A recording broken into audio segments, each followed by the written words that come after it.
Hey guys, welcome back to The Mind of Brandon, and welcome back to another No Meat Monday. As indicated by the title of this video, we're going to be talking about why dietitian Becca Bristow won't go vegan.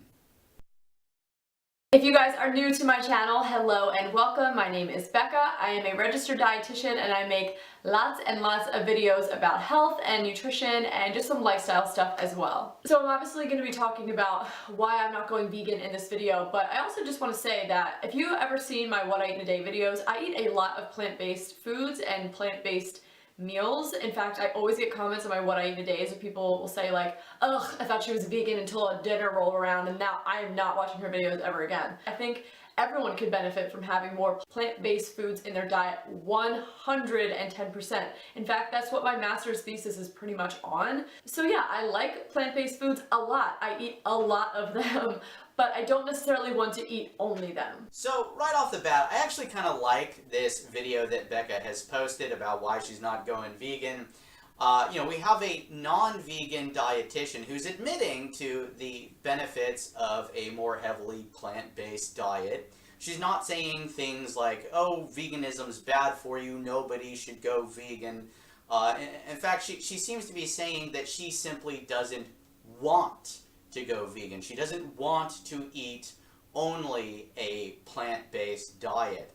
And she spends the duration of the rest of her video kind of explaining why she doesn't want to do that. I'm not going to show you everything from her rambly 20-minute video. Don't get me wrong, it's actually a pretty good video in my opinion. I do kind of like it. But yeah, I just wanted to focus on her actual reasoning process, for why she doesn't want to go vegan. My overall diet philosophy, in a nutshell, is pretty much life is short and I want to always be in pursuit of that perfect, I'll probably never achieve it, but always in pursuit of that perfect balance of enjoying my life because I never know when it's actually going to end, and treating my body in a way that is not going to definitively shorten my life through poor dietary habits. So that is the balance I am always trying to find.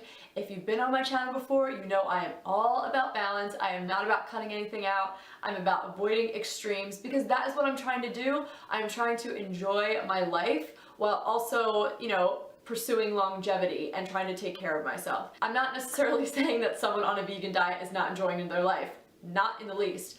But again, this is my video, my opinion. I know that I would not be enjoying my life to the fullest potential if I were to go on a strict or more extreme diet such as veganism. See that? Listen to the way she's talking. She's talking about enjoying her life. And I just want to point out here that whenever someone talks about veganism as if it's extreme and restrictive, what that communicates to me is that they're probably just not well enough informed on the vast array of different vegan alternatives that exist to the animal products that people know and love.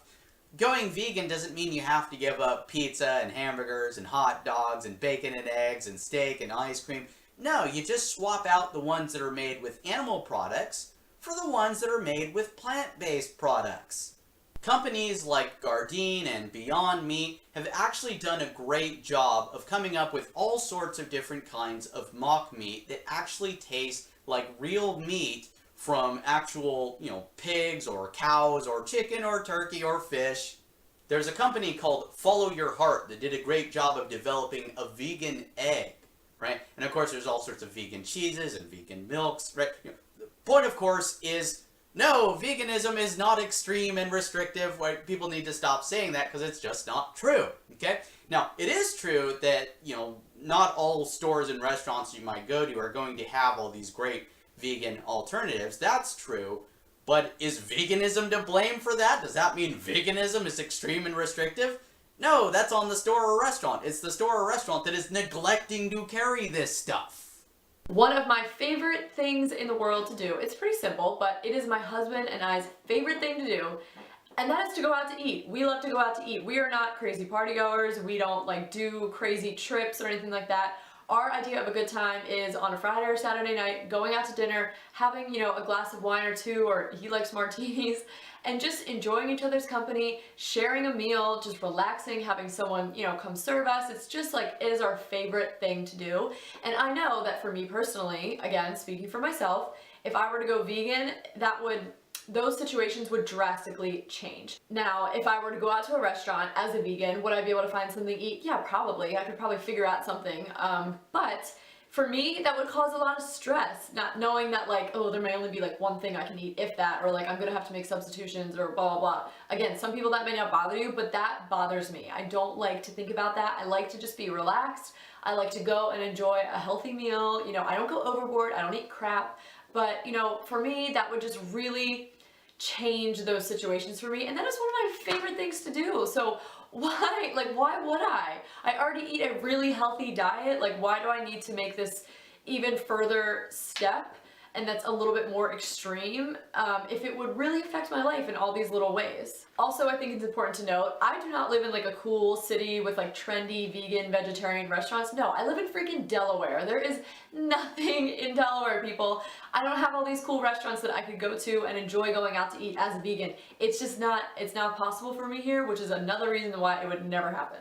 Also, along with going out to eat, the times where we get together with our family or our friends, that, like, you know, gatherings or family parties or whatever it is, that's another thing that would be drastically changed. I love family parties. I love going. I love trying all the different food. I don't overeat. I just try a little bit of everything, and I have such a great time. I have a couple glasses of wine. I just enjoy myself, and it's just like, they're just such enjoyable experiences. And I know that, you know, myself and my appetite going into one of those things, knowing I'm vegan and can't eat most of the stuff, probably all of it, I would be sad because I would be hungry and I would want to just enjoy and partake and share food and just enjoy those experiences. Now, could I bring a vegan dish along with me? Absolutely I could. Why not? But that means I can only eat that one dish then. That takes away all of the sharing and the trying and the experimenting and tasting new foods that maybe I haven't ever tried before. It just would change those situations for me, and it's just not something I'm willing to give up. And along with that, I was actually a vegetarian for like 6 years, so I have some experience with going to places and not being able to eat what everyone else is eating. And I had no problem being a vegetarian. I was happy as a vegetarian. Eventually I got over it and I started eating meat again, but during those 6 years that I was a vegetarian, the only thing I absolutely hated about being a vegetarian was people thinking that they had to accommodate me. And I know they were just doing it to be nice. So like if I would go to a friend's house to sleep over or spend the weekend, it's like, oh, well, Becca, well, like, can I get you something, you know, I know you don't eat meat, so like I'll pick you up something else, or like, is this okay for you, and things like that, which I know everyone is just being nice, and like, that's great. I have nice people around me who want to accommodate me, but I hated that because I don't want anyone to have to think about me. I just want to, like, you know, go with the flow and just be happy, carefree. I don't want anyone to have, like, I don't want to cause stress on anyone else. So I absolutely hated that. It caused me so much anxiety, probably more anxiety than it, you know, was really necessary, but I just don't like that situation. It's just not a situation I like to be in. So I just don't want to go back to that. I experienced it, I lived it, I don't like it, so that's just another reason. Okay, I sympathize with everything that Becca just said there.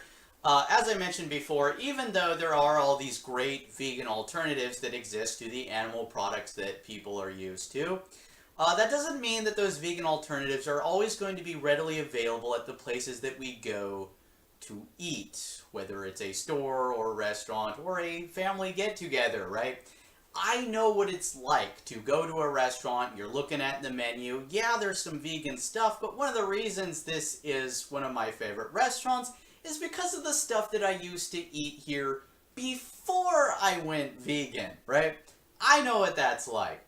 I also know what it's like to go to a family get-together. There's all this great-looking food around, stuff I would have eaten before I went vegan, but now that I'm vegan, it's like, well, that dish is vegan, that one might be vegan, but the rest of it, oh, well, I can't eat that because I'm vegan, right?